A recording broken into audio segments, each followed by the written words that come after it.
సామాజిక మాధ్యమాల్లో న్యాయమూర్తుల్ని దూషించిన కేసులో సిబిఐ విచారణపై ఏపీ హైకోర్టు తీవ్ర అసహనం వ్యక్తం చేసింది. మన వ్యవస్థల సత్తా ఏమిటో చూపించాల్సిన అవసరం ఉందని ధర్మాసనం ఘాటుగా వ్యాఖ్యానించింది. ప్రభుత్వానికి వ్యతిరేకంగా తీర్పులిచ్చిన సందర్భాల్లో న్యాయమూర్తుల గురించి సోషల్ మీడియాలో అనుచిత వ్యాఖ్యలు చేసిన వారిపై గతంలో సిబిఐ విచారణకు ఏపీ హైకోర్టు ఆదేశించింది. ఆ తర్వాత సిబిఐ విచారణ చేపట్టింది. సిబిఐ దర్యాప్తు పురోగతిపై సోమవారం ఏపీ హైకోర్టులో విచారణ జరిగింది. అయితే సిబిఐ విచారణ తీరుపై ఏపీ హైకోర్టు తీవ్ర అసహనం వ్యక్తం చేసింది. ఎలాంటి కొత్త విషయాలు లేవని, గూగుల్లోకి వెళ్తే అందరికీ తెలిసిన విషయాలే సిబిఐ అఫిడవిట్ లో వివరించారు అని హైకోర్టు తరపున వాదిస్తున్న స్టాండింగ్ కౌన్సిల్ అశ్విని కుమార్ చెప్పారు.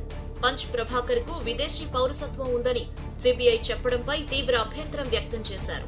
పంచ్ ప్రభాకర్ బంధువులు ఎవరు, ఏపీలో దేశంలో ఆస్తులు ఎక్కడ ఏంటి అనే అంశాలపై సిబిఐ ఎందుకు దృష్టి సారించలేకపోయిందని అశ్విని కుమార్ ప్రశ్నించారు. నిందితుల పరస్పర అప్పగింతలో భాగంగా సిబిఐ ఎందుకు పనిచేయలేకపోతోందని ప్రశ్నించారు. తమకు సోషల్ మీడియా ప్లాట్ఫామ్స్ తగిన సమాచారం ఇవ్వడం లేదని సిబిఐ తరపు న్యాయవాది ధర్మాసనం దృష్టికి తీసుకొచ్చారు. అయితే సిబిఐ అడిగిన సమాచారాన్ని తాము ఎప్పటికప్పుడు ఇస్తున్నామని సోషల్ మీడియా ప్లాట్ఫామ్స్ తరపు న్యాయవాదులు వివరించారు. దీంతో సిబిఐ తీరుపై హైకోర్టు ధర్మాసనం అసహనం వ్యక్తం చేసింది.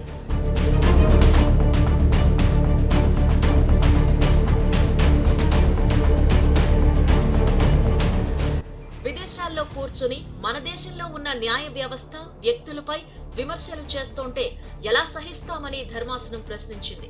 మన వ్యవస్థల సత్తా ఏంటో చూపాల్సిన అవసరం ఉందని ధర్మాసనం ఘాటుగా వ్యాఖ్యానించింది. సిబిఐ తీసుకుంటున్న చర్యలేంటి, విదేశాల్లో ఉన్న నిందితులను అరెస్టు చేసేందుకు తీసుకుంటున్న చర్యలేంటో వివరిస్తూ జనవరి 25 లోపు పూర్తి స్థాయి అఫిడవిట్ దాఖలు చేయాలని సిబిఐని హైకోర్టు ధర్మాసనం ఆదేశించింది. ఈ అఫిడవిట్ ను పరిశీలించిన తరువాత ఎటువంటి చర్యలు తీసుకోవాలి, కేసు దర్యాప్తులో ఎలా ముందుకు వెళ్లాలి అనే అంశంపై పూర్తి స్థాయి ఆదేశాలు ఇస్తామని హైకోర్టు స్పష్టం చేసింది. ఒక దశలో సిబిఐ దర్యాప్తు తీరుపై అశ్విని కుమార్ అసంతృప్తి వ్యక్తం చేశారు.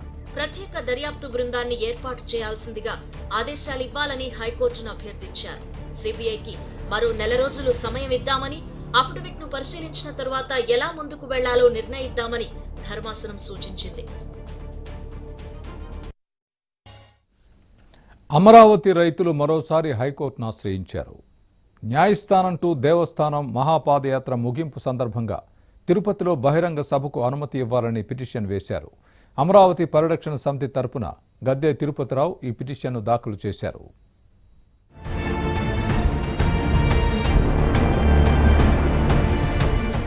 అమరావతి రైతులు న్యాయస్థానం టు దేవస్థానం పేరుతో నిర్వహిస్తున్న మహాపాదయాత్ర ఈ నెల 16న ముగియనుంది.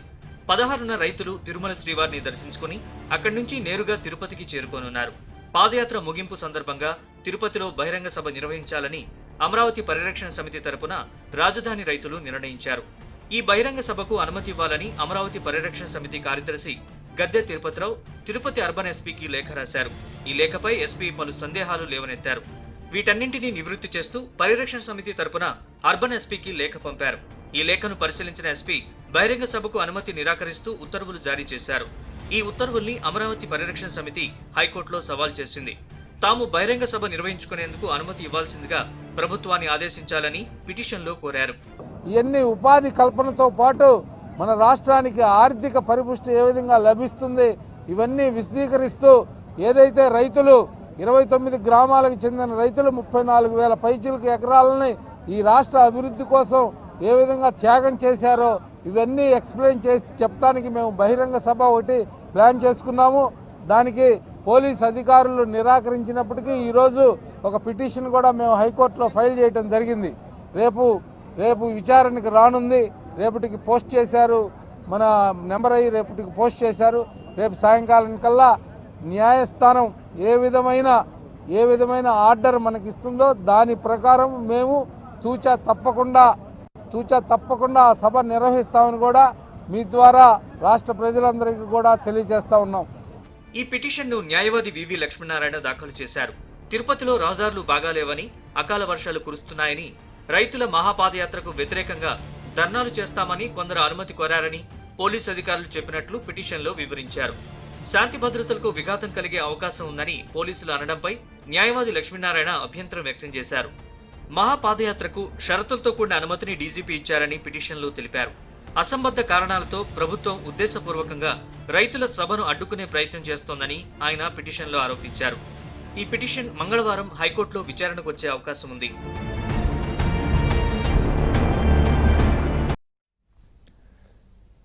ఏపీ ఉద్యోగులు ఎదురు చూస్తున్న పీఆర్సీపై కార్యదర్శుల కమిటీ నివేదిక విడుదల చేసింది. ముందుగా సీఎం జగన్ను కలిసిన సీఎస్ నేతృత్వంలోని కమిటీ నివేదిక అందజేసింది. పీఆర్సీపై 72 గంటల్లో సీఎం నిర్ణయం తీసుకుంటారని సీఎస్ సమీర్ శర్మ తెలిపారు.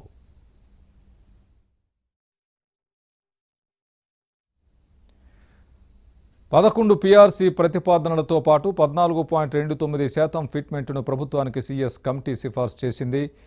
రాష్ట్ర ప్రభుత్వంపై 8,000 కోట్ల నుంచి 10,000 కోట్ల వరకు అదనపు భారం పడుతుందని సీఎస్ తెలిపారు. కాంట్రాక్ట్ అవుట్సోర్సింగ్, సచివాలయ ఉద్యోగులు, హోంగార్డులకు కూడా ఫిట్మెంట్ సిఫార్సు చేశారు. ఇకపై సెంట్రల్ పే కమిషన్ను ఫాలో కావాలని చాలా రాష్ట్రాలు ఇదే విధానాన్ని పాటిస్తున్నాయని సీఎస్ తెలిపారు.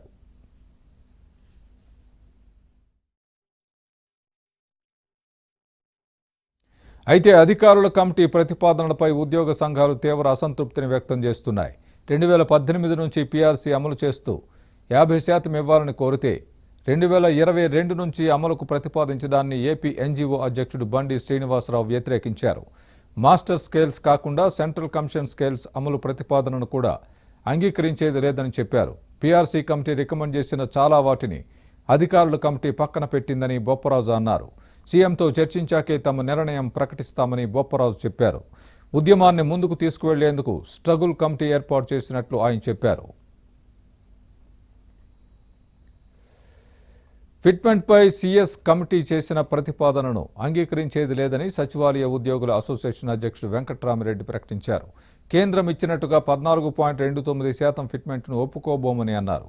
ఫిట్మెంట్పై కేంద్రంతో కాకుండా తెలంగాణ రాష్ట్రంతో పోల్చుకోవాలని సూచించారు. ఫిట్మెంట్ పెంపుపై తమ డిమాండ్ను సీఎం అంగీకరిస్తారని ఆశిస్తున్నట్లు వెంకట్రామిరెడ్డి చెప్పారు.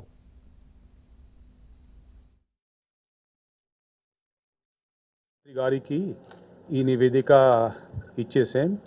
ఇప్పుడు మా ముఖ్యమంత్రి గారు వెంటనే దీంట్లో నిర్ణయం తీసుకొని బహుశా నెక్స్ట్ 72 అవర్స్లో నిర్ణయం తీసుకొని మీ అందరికీ చెప్తారు. 11 PRC with fitment 27 HRA plus additional pension 11,413 crores భారం అవుతుంది. 11 PRC recommendation fitment of 30% HRA and additional quantum pension as per 7 CPC central pay commission సుమారు 12,736 భారం అవుతుంది. సుమారు ప్రభుత్వంకి ఎనీవేర్ 8,000 to 10,000 crores భారం అవుతుంది ఏదో ఆప్షన్ తీసుకుంటే. ఫిట్మెంట్ అంటే CPC central pay commission IAS IPS ఆఫీసర్స్కి అదే ఫిట్మెంట్ ఇచ్చారు, అదే నేను రికమెండ్ చేశాను. మా రికమెండేషన్ టు గవర్నమెంట్ ఇది అవసరం లేదు, సెంట్రల్ పే కమిషన్ ఇప్పుడు ఫాలో చేయాలి. ఉత్తరప్రదేశ్, రాజస్థాన్ చాలా మటుకు. అయితే ఉద్యోగ సంఘాల నేతల డిమాండ్లు అమలవుతాయా లేదంటే ఉద్యోగ ఉద్యమం కొనసాగుతుందా అనేది సీఎం తీసుకునే నిర్ణయంపై ఆధారపడి ఉంటుందని అంతా భావిస్తున్నారు. స్పెషల్ పేలు ఉంటే అది డిఫర్ చేస్తూ అధికారుల కమిటీ రాయటం జరిగింది. అంటే చూడండి, అది పిఆర్సీ కమిషన్ రికమెండ్ చేశారు, అధికారుల కమిటీ అవసరం లేదని పక్కకు పెట్టారు. అయ్యా మాకు 11th పిఆర్సీలో లోపల ఉన్నటువంటి అనేక అంశాలు మాకు రావాలన్నాం. మిగిలినటువంటి అంశాలని చాలా అంశాలని ఇన్ టోటో అధికారుల కమిటీ ఒప్పుకుంది, కానీ కొన్ని డిఫర్ కూడా చేయటం జరిగింది. ఇవన్నీ కూడా తేలేదానికే మేము నివేదిక బయట పెట్టమని ఏదైతే అడిగామో అది ఈరోజు నిరూపితమైంది. ఇరు జేఏసీలతో మరి గౌరవ ముఖ్యమంత్రి గారు వారు కానీ వారు నియమించినటువంటి కమిటీతో కానీ చర్చలు చేసిన అనంతరమే మేము దాని మీద ఉద్యమం మీద నిర్ణయం తీసుకోవడం జరుగుతుంది.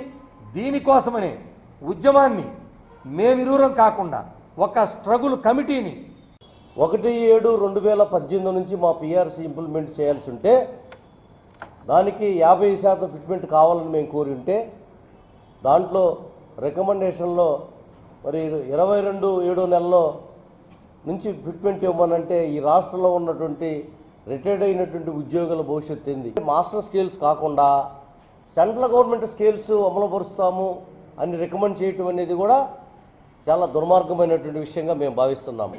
మరి ఉద్యమ కార్యాచరణ ముందుంది కాబట్టి ప్రభుత్వంతో జరిగేటువంటి చర్చలు సహృద్భావ వాతావరణంలో జరిపేందుకు కూడా మేము కూడా ఇరు చేసి ఫిట్మెంట్ సంబంధించి వీళ్ళు ఇచ్చిన రికమెండేషన్ 14.75 సెంట్రల్ గవర్నమెంట్ ఏదైతే ఇచ్చిందో 7th పేలో అన్నారు, అది మాకైతే ఆమోదయోగ్యం కాదు. మా ఆంధ్రప్రదేశ్ సెక్రటరీ అసోసియేషన్ తరఫున ఈ ప్రతిపాదన మాకు సమ్మతం కాదు. ఖచ్చితంగా దీనికంటే పెంచి ఇవ్వాల్సిందే అని చెప్పి మేము ముఖ్యమంత్రి గారిని స్వయంగా కలిసి ఫిట్మెంట్ని పెంచి ఇవ్వాలని కోరుతాం. వాళ్ళు ఇచ్చిన ఆప్షన్స్ అన్నీ కూడా, ఈ ఆప్షన్స్లో అన్నీ కూడా తక్కువ ఇచ్చిన వాళ్ళు సీఎం గారు పెంచి ఇస్తారని నమ్ముతాం. ఇప్పటికీ సీఎం గారిని స్వయంగా కలిసి మేము ఫిట్మెంట్ పెంచాలని కోరుతాం. బిల్ పే కమిషన్ బేసిక్స్ మా స్కేల్స్ తేడా ఉంటాయి. వాళ్ళ స్కేల్స్కు మా స్కేల్స్కు డిఫరెన్స్ ఉంటుంది. వాళ్ళ బేసిక్ తేడా ఉంటుంది కాబట్టి వాటిని మా దాన్ని కంపేర్ చేసుకోవడం. జగనన్న విద్యా కానుక కింద ఫీజులు తల్లుల ఖాతాలో జమ చేయడంపై ప్రభుత్వానికి హైకోర్టు షాక్ ఇచ్చింది. తల్లుల ఖాతాలోనే జమ చేసే విధంగా దాఖలు చేసిన రివ్యూ పిటిషన్ను హైకోర్టు ధర్మాసనం కొట్టివేసింది. సింగిల్ జడ్జి ఇచ్చిన తీర్పును హైకోర్టు సమర్థించింది. జగనన్న విద్యా కానుక కింద ఫీజుల్ని కళాశాలల అకౌంట్లలోనే వేయాలని హైకోర్టు ఆదేశాలు జారీ చేసింది.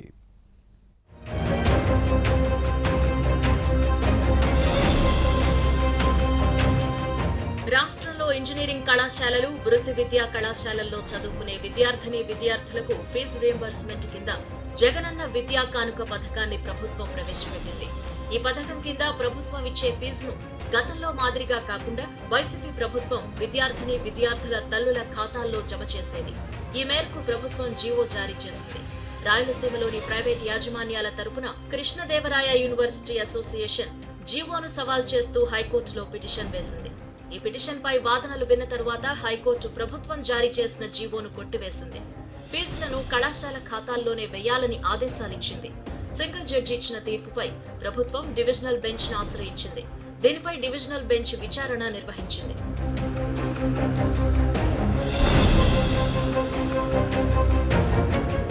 డివిజనల్ బెంచ్ లో పిటిషనర్ల తరపు న్యాయవాదులు వేదుల వెంకటరమణ, ముతుకుమల్లి శ్రీ విజయ్ వాదనలు వినిపించారు. సింగిల్ జడ్జి ఇచ్చిన ఆదేశాలను అమలు చేయాలని వాదించారు. తల్లుల ఖాతాలో ఫీజులు జమ చేయడం వల్ల అనేక మంది కళాశాలలకు ఫీజులు చెల్లించడం లేదు అని, దీనివల్ల కళాశాలల నిర్వహణ కష్టమవుతోంది అని వివరించారు. చివరకు జీతాలు కూడా చెల్లించలేని పరిస్థితి నెలకొందని తెలిపారు. విద్యార్థులకు బోధన చేసిన అనంతరం ప్రభుత్వం ఫీజును తమ ఖాతాలో జమ చేయాల్సి ఉందని వివరించారు. ప్రభుత్వం తరపున అడ్వకేట్ జనరల్ శ్రీరామ్ సుబ్రహ్మణ్యం వాదనలు వినిపించారు. సింగిల్ జడ్జి ఇచ్చిన ఆదేశాలను కొట్టివేయాలి అని కోరారు.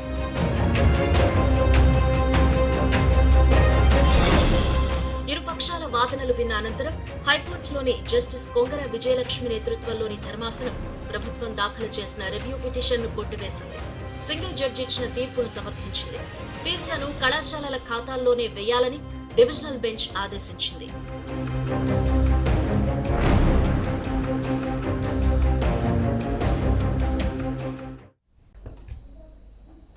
ఏబిఎన్ ఆంధ్రజ్యోతి ఎండీ ఆర్కేపై సిఐడి కేసు నమోదు చేయడంపై పార్టీలకు అతీతంగా ఖండిస్తున్నారు. రాజకీయ ఒత్తిళ్లతో ఇటువంటి చర్యలకు పాల్పడితే పోలీస్ వ్యవస్థపై ప్రజల్లో నమ్మకం పోతుందని అన్నారు. మొత్తం ప్రొసీజర్స్ అన్ని వదిలేసి దాడి చేస్తే ఏం జరిగిందో తెలుసుకోవడానికి ఆయనకి ఒక ఫర్లాంగ్ దూరంలో నివసిస్తున్న ఆంధ్రజ్యోతి మేనేజింగ్ డైరెక్టర్ రాధాకృష్ణ గారు వస్తే మరి ఆయన ఉండమని చెప్పి మీరే చెప్పి ఆ విజువల్స్ అన్నీ కూడా ఉన్నాయి, ఉండమని మీరే చెప్పి మళ్ళీ 0 FIR ఫైల్ చేయటం, ఇది దేనికి దారి తీస్తాయి ఇలాంటి పరిణామాలు?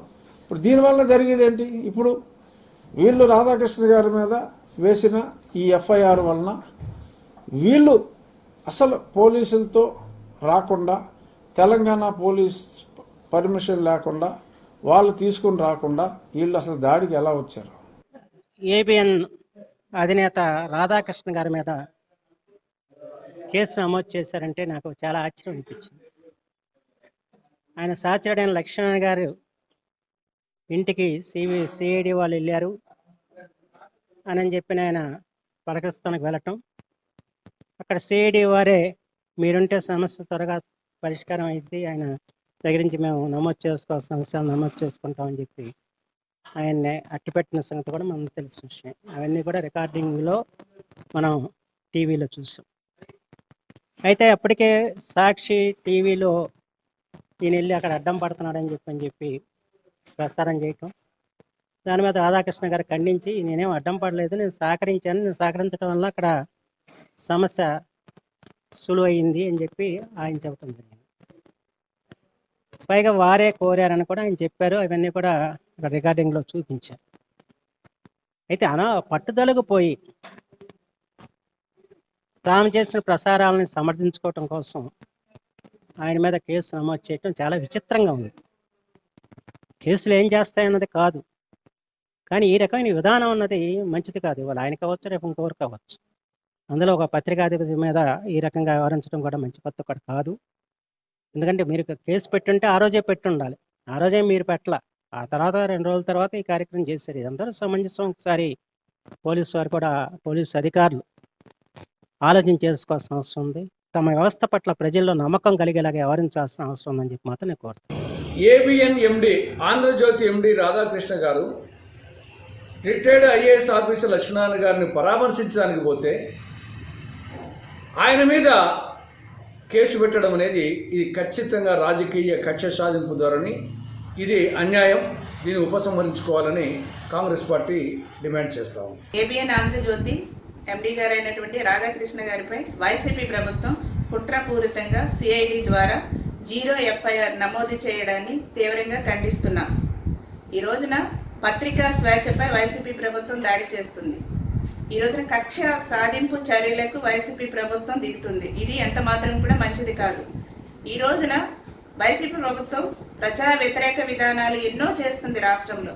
అవన్నీ కూడా ఏబిఎన్ ఆంధ్రజ్యోతి ప్రజలకు తెలియచేయటం రాధాకృష్ణ గారు చేసినటువంటి తప్ప అని నేను ఈ రోజున జగన్మోహన్ రెడ్డి గారిని, ప్రభుత్వానికి కూడా నేను ప్రశ్నిస్తున్నా. ఏం చేశారనండి? పరామర్శకి వెళ్తే పలకరింపుకి వెళ్తే మీరు అన్యాయంగా 0 FIR నమోదు చేస్తారా? ఈ రోజున కావాలని రాధాకృష్ణ గారిపై కేసు నమోదు చేశారు. ఈ రోజున మీరు అప్రజాస్వామికంగా ఈ రోజున మీరు కేసులు అందరి మీద కూడా నమోదు చేస్తున్నారు. మీరు మీ పద్ధతి మార్చుకోకపోతే రాబోయే రోజుల్లో ప్రజలు తగిన గుణపాఠం చెప్తారు. ఇమీడియట్గా రాధాకృష్ణ గారిపై పెట్టినటువంటి కేసును, అక్రమ కేసును ఎత్తివేయాలనేసి డిమాండ్ చేస్తున్నాం. ఏబిఎన్ రాధాకృష్ణ గారి మీద కేసు ఏంటండి? 0 FIR అంటే అర్థం చేసేయండి. ఇప్పుడు ఎమర్జెన్సీ చంద్రగాంధీ గారి టైంలో ఎమర్జెన్సీ టైంలో కొంతమంది మీద 0 FIR బుక్ చేసే సందర్భాలు విన్నాం మనం. మళ్ళీ అదే పరిస్థితి ఇవాళ కనపడుతుందండి. ఇక్కడ పరామర్శ ఎక్కడ చేసేటండి? సిఐడి సమక్షంలోనే చేశారు. అటువంటి వ్యక్తి మీద జగన్ రెడ్డి ఆదేశాలతో ఒక ప్రతిష్ట కలిగిన సిఐడి సంస్థ ఈ విధంగా కేసు బుక్ చేయడం ఎంతవరకు సమంజసం ఒకసారి అందరూ కూడా అర్థం చేసుకోవాల్సిన అవసరం ఉంది. ఇదండి మన పరిపాలన.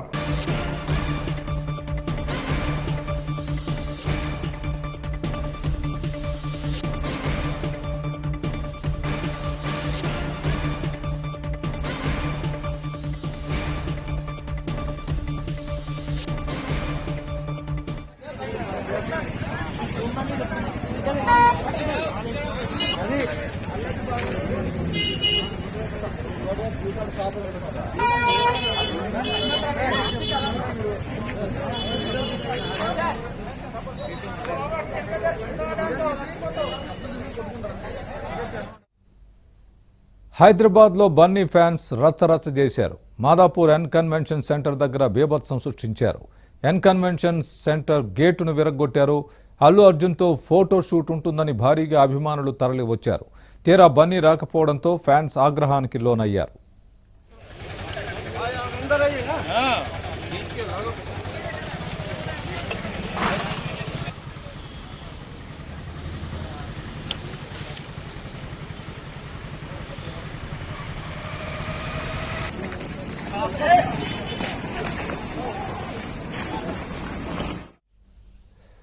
భారీగా తరలివచ్చిన అభిమానుల్ని పోలీసులు కంట్రోల్ చేయలేకపోయారు. ఫ్యాన్స్తో మీట్ కార్యక్రమాన్ని అల్లు అర్జున్ రద్దు చేసుకోవడంతో వారు అసహనానికి లోనయ్యారు.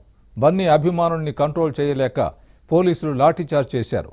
బన్నీ అభిమానులు ఎన్ కన్వెన్షన్ సెంటర్ గేటును, అద్దాలను ధ్వంసం చేశారు. తమ అభిమాన హీరో అకస్మాత్తుగా ప్రోగ్రాంను రద్దు చేసుకోవడంతో ఫ్యాన్స్ ఆగ్రహంతో ఊగిపోయారు.